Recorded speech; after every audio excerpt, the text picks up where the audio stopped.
मेटेरिया Medica. परिभाषा definition. मेटेरिया Medica किसी भी चिकित्सा पद्धति की वह शाखा है जिसमें उस चिकित्सा पद्धति में व्यवहृत औषधियों के नाम, मात्रा व गुणों का वर्णन होता है। स्वभाव एवं गुणानुसार इलेक्ट्रोहोम्योपैथी औषधियों को कई समूह में विभाजित किया गया है। प्रथम समूह है फर्स्ट ग्रुप, लिम्फेटिकोज ग्रुप या लाल पीली बिजली रस प्रकृति में आती हैं। द्वितीय सेकंड ग्रुप एंजियोयाटिकोज ग्रुप, जिसे नीली और हरी बिजली रक्त प्रकृति के काम में आती है। तृतीय समूह है थर्ड ग्रुप कैंसरोसो ग्रुप, मिश्रित प्रकृति वाली समग्रुप है। चतुर्थ ग्रुप है फोर्थ ग्रुप अवयवी औषधि, जैसे A group, V group, P group और वेन ग्रुप। इसके अतिरिक्त C30, C50, S11, S12, AP, white electricity आदि यह औषधियाँ अवयवों के रोगों के अनुसार व्यवहृत होती हैं। इलेक्ट्रोहोम्योपैथिक औषधियाँ। इलेक्ट्रोहोम्योपैथी चिकित्सा शास्त्र में अब तक कुल 65 औषधियों की खोज की जा चुकी है। ये सभी औषधियाँ केवल वनस्पति जगत यानी वेजिटेबल किंगडम की लगभग 114 वनस्पतियों के विभिन्न भागों को विभिन्न अनुपातों में मिलाकर कोहोवेशन की स्पेस जेरिकन्स विधि से तैयार किया गया है। प्रारंभ में डॉक्टर मैटी ने कुल 90 वनौषधियों से केवल 38 औषधियाँ ही बनाई थीं, जो कि शरीर के विभिन्न स्थानों एवं उनके कार्य की दृष्टि से रखकर तैयार की गई थी। किंतु आगे चलकर जब चिकित्सा के सम्मुख विभिन्न प्रकृतियों के लोग आने लगे तो सुविधा की दृष्टि से कुछ विभिन्न प्रकृतियों की औषधियों को आपस में मिलाकर इनकी संख्या 60 तक पहुंचा दी गई है, जिनमें 114 औषधियों का उपयोग किया गया है। इनका प्रयोग बाह्य एक्सटर्नल और आंतरिक इंटरनल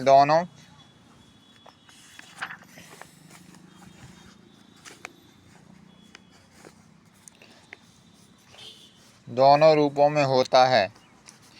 आंतरिक रूप में गोलियों तथा डाइल्यूशन के रूप में होता है और बाह्य रूप में लोशन या कंप्रेस, पेंट, आइंटमेंट, लिनमेंट, बाथ या इंजेक्शन आदि के रूप में होता है। लिम्फेटिकोज रस प्रकृति की औषधियाँ हैं और स्क्रोलोफोलोसो ग्रुप और लिम्फेटिको ग्रुप। स्क्रोलोफोलोसो ग्रुप में इस ग्रुप में S1, S2, S3, S4, S5, S6, S7, S8, S9, S10, S11, S12, S30 अर्थात कुल 13 औषधियाँ हैं। इनका प्रभाव सीधे लसिका यानी लिम्फ पर है, क्योंकि इनका कार्य संपूर्ण चयापचय संस्थान जैसे मेटाबॉलिज्म पर है। किंतु SL और SY ये दोनों भी सुविधा की दृष्टि से इस ग्रुप में रखे गए हैं। लिम्फेटिको ग्रुप। इस ग्रुप में कुल 2 औषधियाँ हैं, L1, L2 और L1 का प्रयोग आंतरिक इंटरनल और L2 का प्रयोग बाह्य यानी एक्सटर्नल रूप में किया जाता है। इसका प्रभाव भोजन से प्राप्त रसों, जूस पर अर्थात RBC और WBC दोनों पर प्रभावी है। एंजियोटिकोज रस प्रकृति की औषधियाँ हैं। एंजियोटिकोज ग्रुप में है फेब्रिफिगो ग्रुप, पेट्रोरेल्स ग्रुप और वर्मीफिगो ग्रुप। एंजियोटिकोज ग्रुप। इस ग्रुप में कुल 3 औषधियाँ हैं, A1, A2 और A3। ये सीधे रक्त पर कार्य करती हैं। फेब्रिफिगो ग्रुप। इस ग्रुप में केवल 2 औषधियाँ हैं, F1, F2 और F1 का प्रयोग आंतरिक और F2 का प्रयोग बाह्य रूप में किया जाता है। इसका सबसे अच्छा प्रभाव स्नायु संस्थान पर है। अतः यह बुखार में अति उपयोगी औषधि सिद्ध होती है। पेट्रोरेल्स ग्रुप। इस ग्रुप में कुल 9 औषधियाँ हैं। P1, P2, P3, P4, P5, P6, P7, फिर P7, फिर P8, फिर P9। इन औषधियों का कार्य एवं प्रभाव समस्त श्वास संस्थान, रेस्पायरेटरी सिस्टम व फेफड़ों, लंग्स पर भी विशेष रूप पर होता है।